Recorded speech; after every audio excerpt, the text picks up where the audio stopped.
जय Hind. Welcome to my channel. आप फिर स्वागत है आपके अपने चैनल के स्टडी 31 में। तो आइए आज हम लोग पढ़ने वाले हैं क्या 1857 क्रांति। 1857 क्रांति को एकदम बेसिक से पढ़ा जाएगा। 1857 से चाहे जितने भी क्वेश्चन आज तक बने होंगे लगभग सभी को सॉल्व करने की कोशिश किया जाएगा। चाहे वो रेलवे का हो, एसएससी का हो, यूपीपी का हो, बैंक का हो, लेखपाल का हो, पटवारी का हो या यूपी ट्रिपल एससी पेट का हो, जितने भी क्वेश्चन बने होंगे सबको सॉल्व करने की कोशिश किया जाएगा। तो बने रहिए हमारे साथ। बिना देर के हुए शुरू करते हैं क्या 1857 की क्रांति।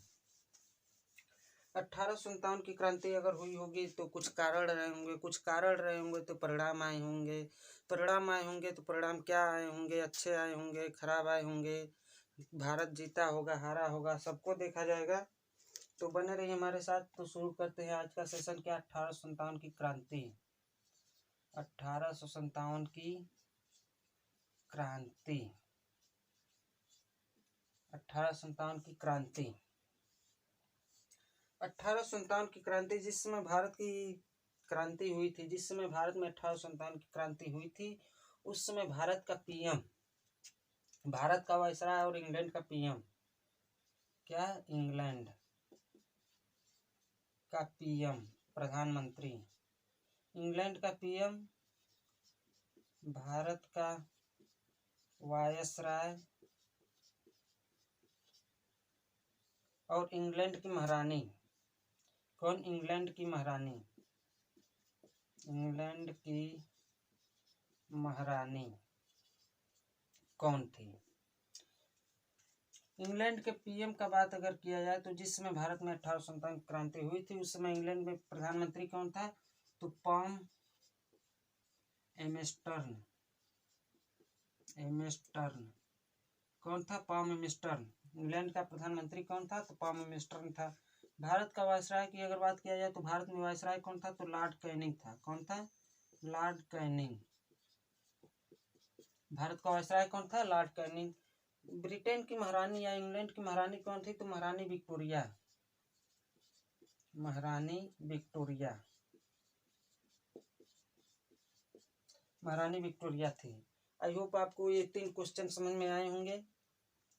1857 की क्रांति। 1857 क्रांति को जानने का, 1857 की क्रांति को जानने का हमें सबसे अच्छा मौका कहाँ से मिलता है? 1857 की क्रांति को जानने का हमें सबसे अच्छा मौका कहाँ मिलता है? कहाँ से मिलता है? तो कुछ बुक वगैरह की बात कर लेते हैं। तो देखते हैं बुक जिससे हमें 1857 की क्रांति को सही से जानने का मौका मिलता है। तो पहले बुक की अगर बात की जाए तो first war of India in dependent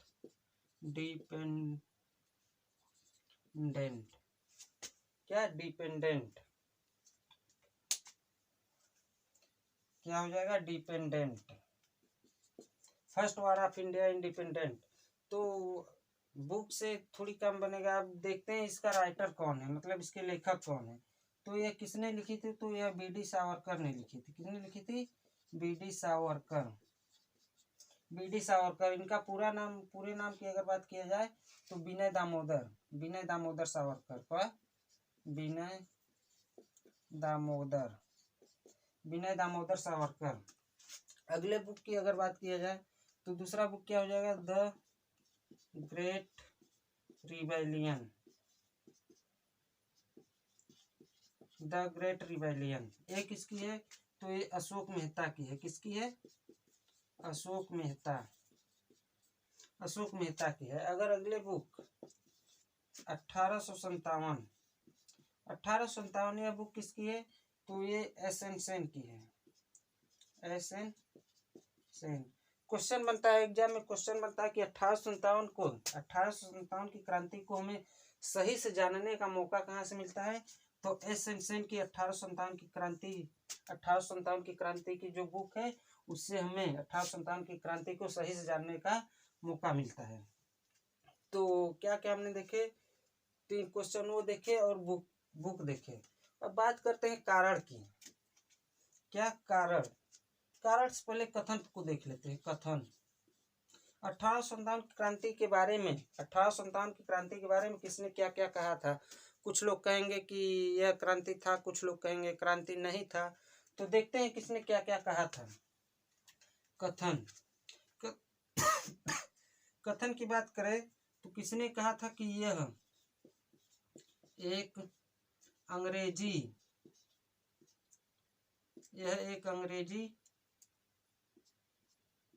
सरकार के विरुद्ध भारतीय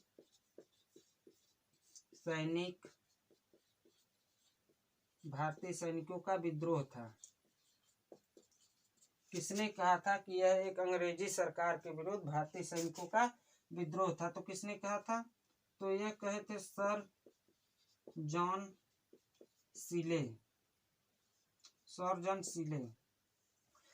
सीले ने कहा था कि यह एक अंग्रेजी सरकार के विरुद्ध भारतीय सैनिकों का विद्रोह था। अगले कथन की अगर बात किया जाए, क्या दूसरे कथन की बात किया जाए, किसने कहा था कि यह एक धार्मिक युद्ध था?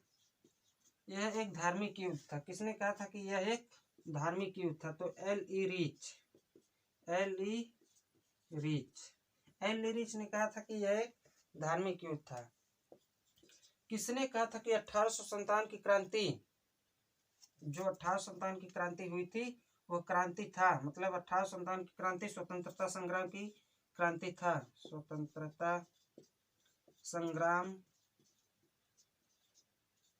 की क्रांति था। किसने कहा था कि यह एक स्वतंत्रता संग्राम की क्रांति था? तो बी डी सावरकर,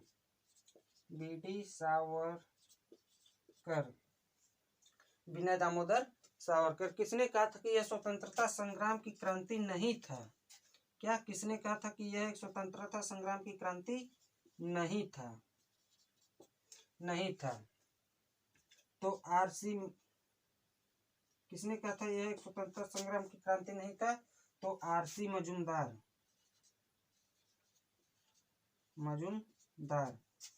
मजूमदार ने कहा था कि यह एक 1857 की जो क्रांति हुई थी यह स्वतंत्रता संग्राम की क्रांति नहीं थी। तो आई होप इतना समझ में आया होगा। ऊपर का मिटाते हैं और कथन देखते हैं। जितना डाटा हम दे देंगे पूरा यूट्यूब छान मारेगा, कहीं डाटा नहीं मिलेगा। जितना हम डाटा दे देंगे पूरा यूट्यूब आप छान मारिएगा, इतना डाटा कहीं नहीं मिलेगा। चैलेंज के साथ कर रहे हैं। तो देखते हैं अगला कथन। किसने कहा था कि यह सभ्यता, क्या यह एक सभ्यता प्लस बर्बरता,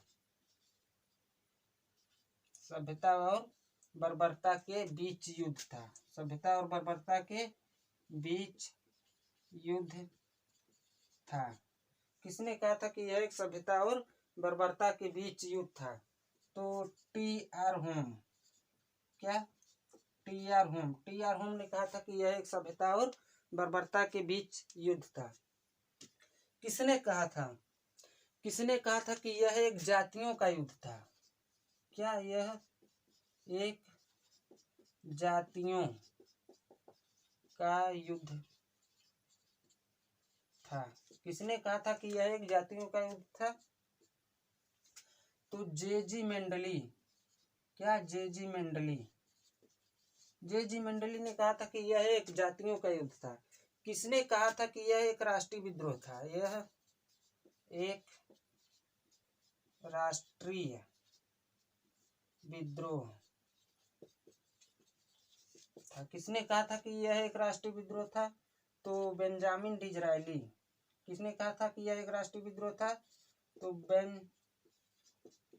बेंजामिन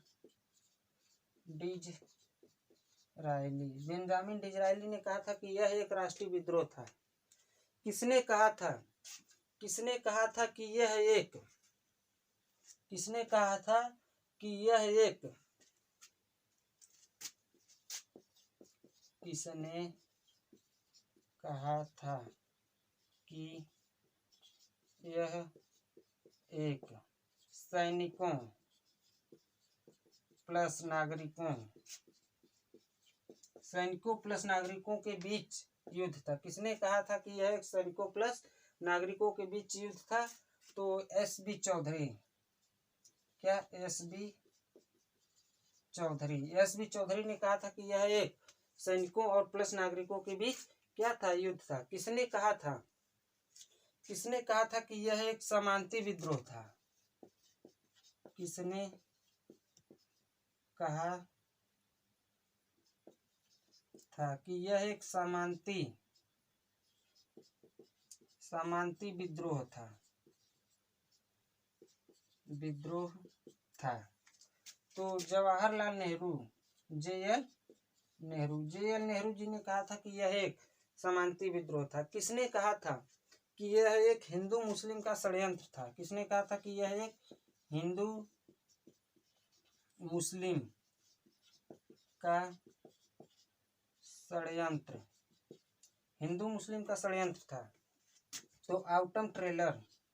कौन?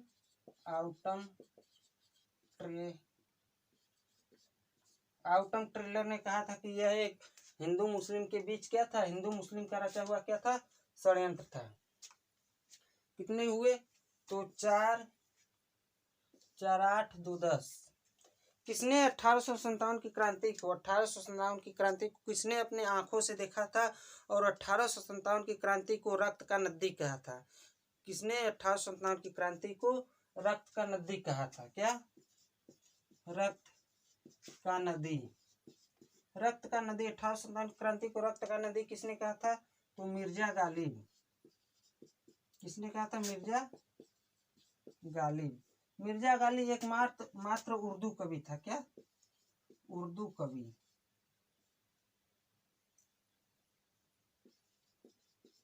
मिर्जा गालिब एकमात्र उर्दू कवि था।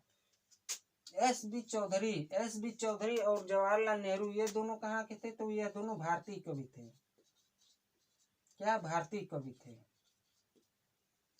जब एस.बी. चौधरी और जवाहरलाल नेहरू क्या थे? भारतीय थे। मिर्जा गालिब एकमात्र कौन थी? उर्दू कवि थी। बाकी जितने भी हैं सब क्या थे? विदेशी थे। बाकी जितने भी हैं सब क्या थे? विदेशी थे। क्वेश्चन बनता है कि 1857 की क्रांति को किस उर्दू कवि ने देखा था? तो मिर्जा गालिब ने देखा था। 1857 की क्रांति को किस भारतीय ने देखा था? तो एस.बी. चौधरी ने देखा था और जवाहरलाल नेहरू ने देखा था। बाकी जितने हैं सब क्या हैं? विदेशी हैं। तो आई होप आपको कथन समझ में आया होगा। 1857 क्रांति का कथन समझ में आया होगा। अब कथन के बाद बात करते हैं कारण की। किसकी? कारण की। तो बने रहिए हमारे साथ, देखते हैं 1857 की क्रांति का कारण क्या क्या था। कारण क्या क्या था? क्यों 1857 की क्रांति हुई? देखते हैं 1857 की क्रांति का कारण।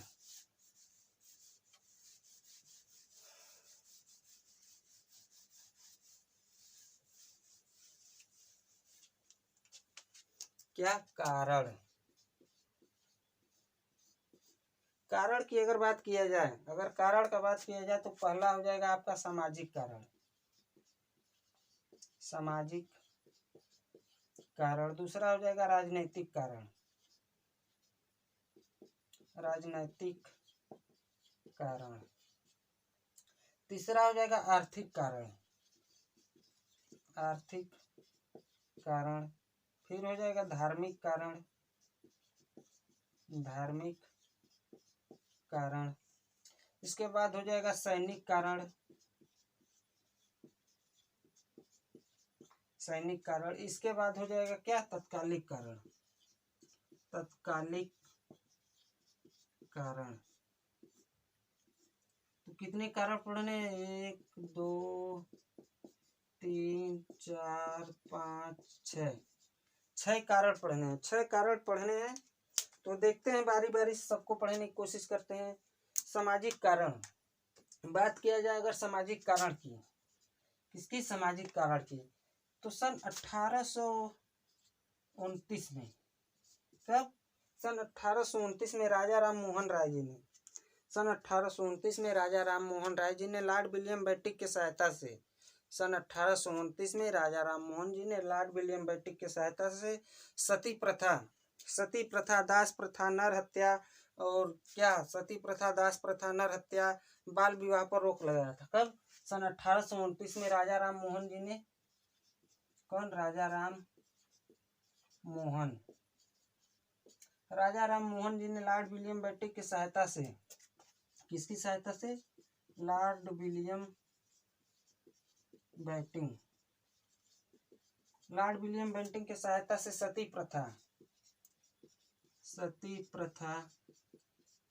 दास प्रथा,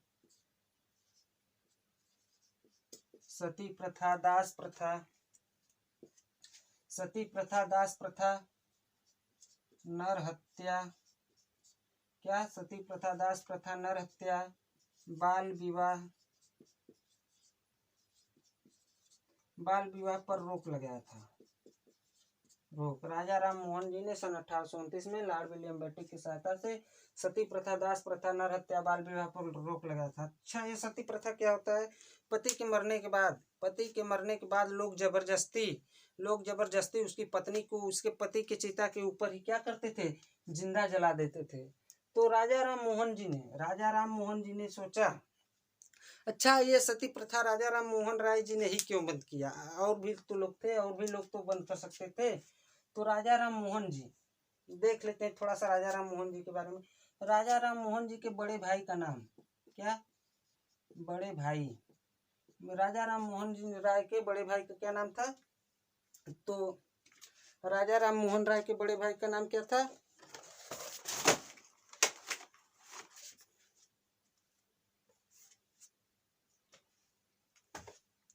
राजा राम मोहन राय जी के बड़े भाई का नाम की अगर बात किया जाए तो इनके बड़े भाई का नाम था क्या? जगमोहन राय।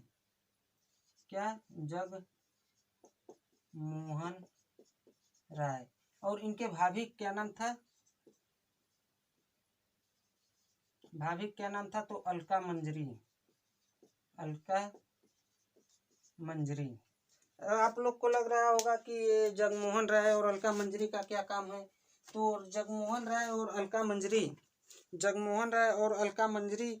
का ही कहानी एक ऐसा होगा कि जो राजा राम मोहन राय जी को सती प्रथा पर रोक लगाने के लिए क्या करेगा? बाध्य करेगा। जब इनके बड़े भाई जगमोहन राय की मृत्यु हो जाती है, तो इनकी भाभी अलका मंजरी को जिंदा ही बड़े भाई जगमोहन राय की चिता पर जला दिया जाता है। कहीं न कहीं यह भयानक दृश्य राजा राम मोहन राय के मन में घर कर जाता है, और वो सोचते हैं कि क्यों न हम इसको खत्म कर दिया जाए। तो बहुत बार वह प्रस्ताव देते हैं अंग्रेजों को, लेकिन अंग्रेज कहाँ सुनने वाले। तो लॉर्ड विलियम बेंटिंक बाद में जाके लास्ट में सुनता है और क्या करता है? इन सब पर, सती प्रथा, दास प्रथा, नर हत्या, बाल विवाह पर रोक लगा देता है। अगला बात किया जाए तो सन 1856 में क्या? सन 1856 में एक एक्ट पास हुआ था। और इस एक्ट के तहत ईश्वरचंद, किसने? ईश्वरचंद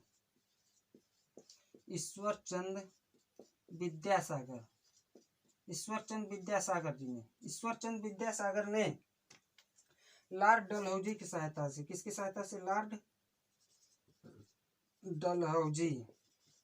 डलहौजी की सहायता से विधवा पुनर्विवाह, क्या?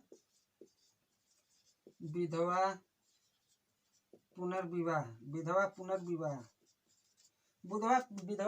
पुनर्विवाह की क्या की?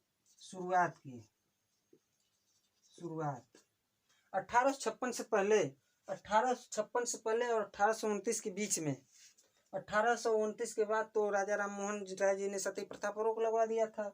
और 1829 और 1856 के बीच में जिस औरत के पति मर जाते थे, जिस पत्नी के पति मर जाते थे, उसका विवाह नहीं होता था, बल्कि उसे जलाया नहीं जाता था, बल्कि उसे क्या किया जाता था? गांव से निकाल दिया जाता था। तब कहीं ना कहीं ईश्वरचंद विद्यासागर को लगा कि यह गलत हो रहा है।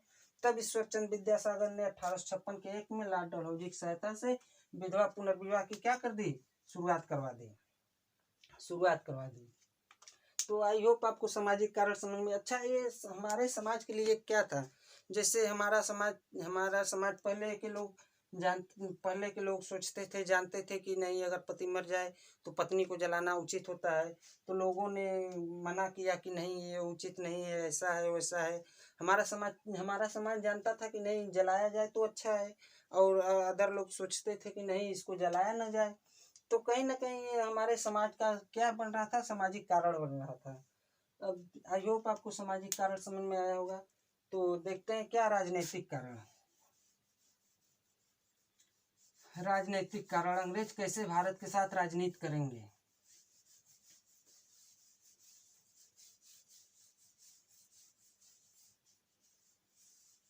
राजनीतिक कारण,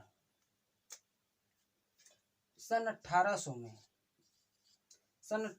में लॉर्ड वेलेस्ली ने, क्या लॉर्ड वेलेस्ली लॉर्ड वेलेस्ली ने सन 1800 में लॉर्ड वेलेस्ली ने कलकत्ता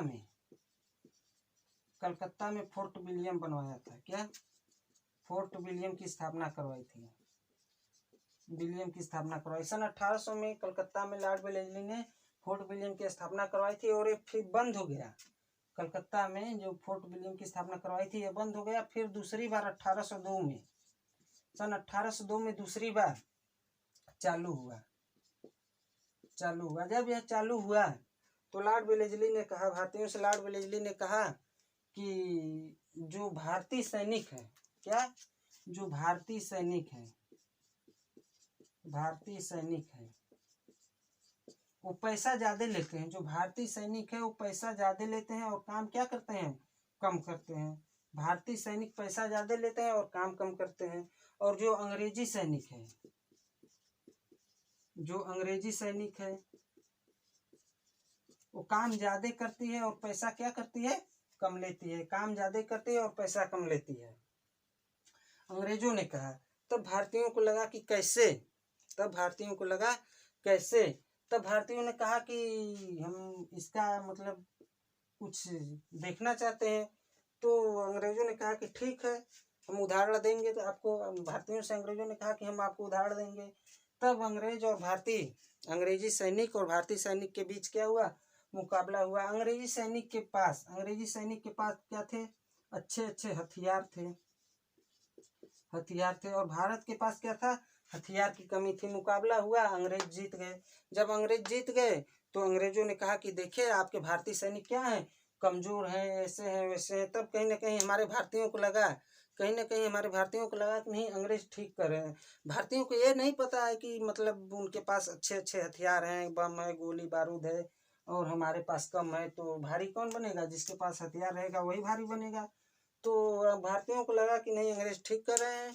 तो भारतीयों ने कहा कि अच्छा, तुम अपनी अंग्रेजी सैनिक हमें दे दो और हमारे भारतीय सैनिक कहाँ ले जाओ, कलकत्ता के फोर्ट विलियम में ले जाओ, और वहाँ उनकी क्या करवाओ, ट्रेनिंग कराओ। जब ट्रेनिंग से आएंगे तो अपना सैनिक ले जाना और हमारे सैनिक दे जाना।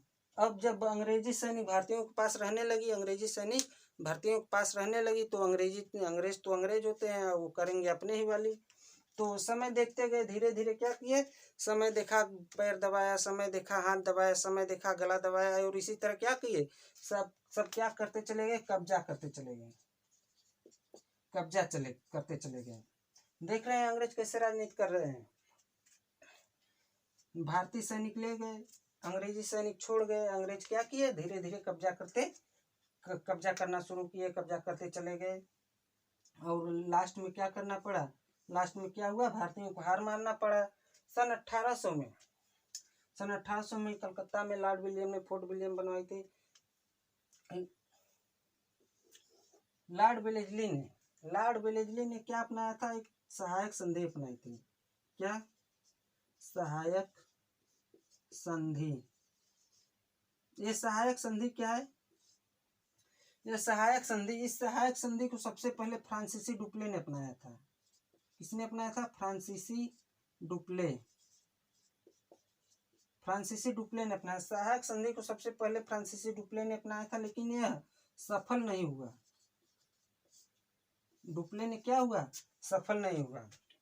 डुप्ले की अपनी कहानी है। डुप्ले अंग्रेजों के साथ कर्नाटक युद्ध लड़ता है। कितने, 3 कर्नाटक युद्ध लड़ा था डुप्ले को अच्छे से पढ़ेंगे कभी तो। यहाँ देखते हैं सहायक संधि पर। सहायक संधि सबसे पहले डुप्ले ने अपनाया था। इसके बाद किसने अपनाया? लॉर्ड वेलेजली ने अपनाया। लॉर्ड वेलेजली ने अपनाया। लॉर्ड वेलेजली ने अपनाया। और ये सहायक संधि थी क्या? सहायक संधि था क्या? तो इसमें अपना आधा साम्राज्य, भारतीय रजवाड़ों को अपना आधा साम्राज्य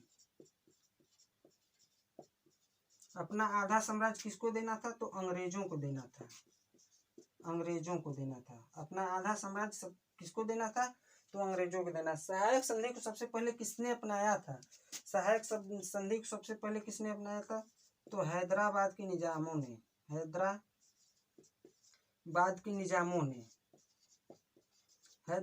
निजामों ने सहायक संधि को सबसे पहले अपनाया था। मजा तो तब आएगा जब बताएंगे आप दूसरी बार किसने अपनाया था। सहायक संधि को दूसरी बार किसने अपनाया था? तो मैसूर अपनाया था। दूसरी बार किसने अपनाया था? तो मैसूर अपनाया था। तो आई होप आपको राजनीतिक कारण भी समझ में आया होगा, अंग्रेज कैसे भारत में राजनीति किए, क्या क्या किए। तो देखते हैं अब इसके बाद क्या? आर्थिक कारण। आर्थिक कारण में दादा भाई नौरोजी जी ने धन का बहिर्गमन सिद्धांत दिया था। क्वेश्चन बनता है धन का बहिर्गमन सिद्धांत किसने दिया था? तो दादा भाई नौरोजी ने दिया था। अब ये धन का बहिर्गमन सिद्धांत है क्या? तो देखते हैं आर्थिक कारण। इसमें दादा भाई नौरोजी जी ने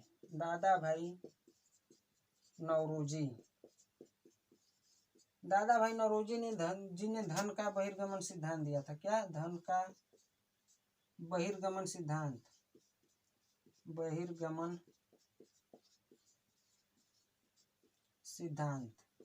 धन का बहिर्गमन सिद्धांत दिया था। ये बहिर्गमन सिद्धांत है क्या?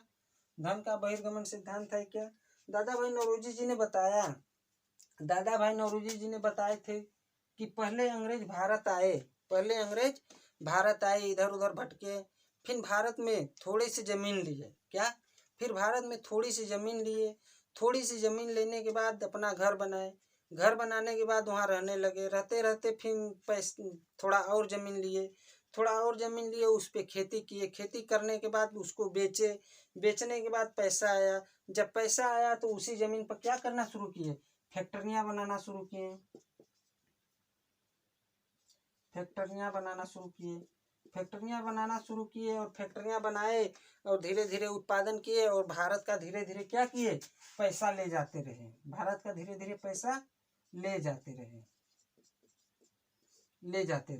दादा भाई नौरोजी ने बताया था कि अंग्रेज भारत से पैसा कैसे ले गए थे। तो आई होप आपको धन का बहिर्गमन सिद्धांत समझ में आया होगा। धार्मिक कारण क्या था? सन 1813 में एक एक्ट पास हुआ था। कब? धार्मिक कारण की अगर बात किया जाए तो सन 1813 में एक एक्ट पास हुआ था। सन 1813 में एक एक्ट पास हुआ था। इसे कहते हैं धार्मिक निरयोक्ता एक्ट। क्या? धार्मिक निरयोग्यता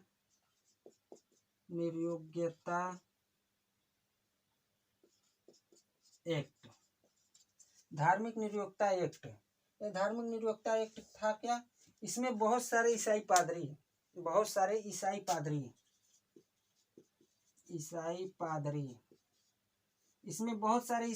भारत आए और भारतीयों से कहा, धार्मिक निरयोक्ता एक्ट में बहुत सारे ईसाई पादरी भारत आए और भारतीयों से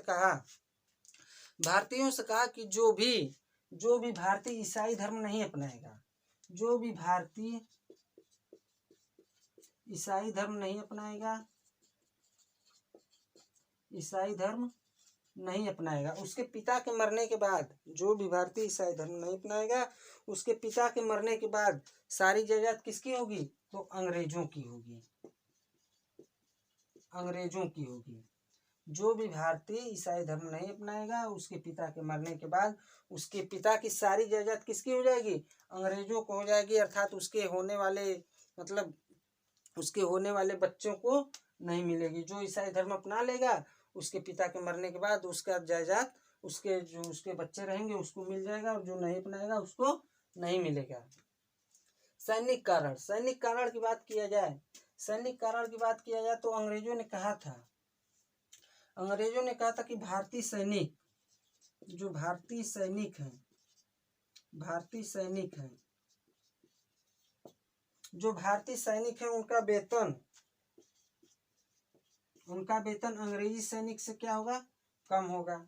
जो भारतीय सैनिक है उनका वेतन क्या होगा, अंग्रेजी सैनिक से कम होगा। भारतीय सैनिकों ने कहा ठीक, भारतीय सैनिकों ने मान लिया, कहा ठीक है हमें वेतन कम दो लेकिन हमें क्या करने दो, नौकरी करने दो, वेतन कम दो। अंग्रेज भारतीय सैनिक कहा ठीक है। फिर अंग्रेजों ने कहा कि जरूरत पड़ने पर तुम्हें 24 घंटा की ड्यूटी देना पड़ेगा, 24 घंटे की ड्यूटी देना पड़ेगा। भारतीय सैनिक ने कहा ठीक है, भारतीय सैनिक ने कहा ठीक है। फिर अंग्रेजों ने कहा कि माथे पर तिलक और पगड़ी, जो भारतीयता की पहचान थी, भारतीयता की पहचान क्या थी, माथे पर तिलक, माथे पर तिलक प्लस पगड़ी, सर पर पगड़ी, इस पे रोक लगा दिया, रोक लगा दिया। भारतीय सैनिकों का वेतन क्या किया, कम करवा दिया। 24 घंटा ड्यूटी करने को कहा, माथे पर तिलक और पगड़ी पर रोक लगा दिया। कहा कि 24 घंटा तुम्हें ड्यूटी करना पड़ेगा, और जरूरत पड़ने पर तुम्हें जहाँ भेजा जाएगा वहाँ तुमको जाना पड़ेगा। अब मरता क्या ना करता, सब अंग्रेजी सैनिक क्या किए, स्वीकार कर लिए, कहा ठीक है हमें नौकरी करने दो और जैसा तुम कहोगे वैसा हम करेंगे। तो यह सब कहीं ना कहीं एक क्रांति का, भयानक क्रांति का रूप ले रहा था, और क्रांति होने वाला था, भयानक क्रांति बन रहा था धीरे धीरे। तो अब क्या बचा, तत्कालिक कारण। तत्कालिक कारण में तो हमें पूरा 1857 की क्रांति पढ़ना है। इसी में रानी लक्ष्मीबाई, तात्या टोपे, हीरोज वगैरह सब पढ़ेंगे। दमन करता किसका, किसने दमन किया, दिल्ली का दमन किसने किया, बहादुर शाह जफर का दमन किसने किया, मतलब सब 1857 की क्रांति का मेन जरिया क्या है। इसी में मंगल पांडे वगैरह, हियर से को गोली वोली सब मतलब इसी में पढ़ना है तत्कालिक कारण में। तो तत्कालिक कारण अगर इसमें देखा जाए तो वीडियो बहुत लंबा हो जाएगा, तो तत्कालिक कारण को अगले वीडियो में पढ़ने की कोशिश किया जाएगा। जिस तरह इसको पढ़े हैं उसी तरह तत्कालिक कारण भी पढ़ेंगे, तो बने रहिए हमारे साथ। अच्छा, एक आपसे क्वेश्चन है, 1857 की क्रांति, 1857 की क्रांति का शुरू करने का श्रेय किसको जाता है। 1857 की क्रांति को शुरू करने का श्रेय किसको जाता है। लोग मंगल पांडे लगा देते हैं, कि 1857 की क्रांति को मंगल पांडे ने शुरू किया था, जो कि ऐसा नहीं है। आप बिना गूगल किए हुए कमेंट करके बताइएगा कि 1857 की क्रांति को शुरू करने का श्रेय किसको जाता है। तो आई होप आपको वीडियो अच्छा लगा होगा, तो बने रहिए हमारे साथ। जय हिंद। अब आज का क्लास यहीं एंड करते हैं। अगले क्लास में हम लोग क्या पढ़ेंगे, तत्कालिक कारण पढ़ेंगे। तत्कालिक कारण मतलब 1857 की क्रांति पढ़ने के बाद किसी भी बुक का आप ऑब्जेक्टिव बनाइए, चाहे वह घटना चक्र हो, SSC किरण हो, चाहे लुसेंट हो। लुसेंट की तो औकात ही नहीं है कि अगर हम 1857 की क्रांति पढ़ा दें अगर इससे पार कर जाए। लुसेंट की औकात ही नहीं है कि हम 1857 की क्रांति पढ़ा दें और इससे पार कर जाए। तो बने रहिए हमारे साथ, मिलते हैं क्या नेक्स्ट वीडियो में। जय हिंद।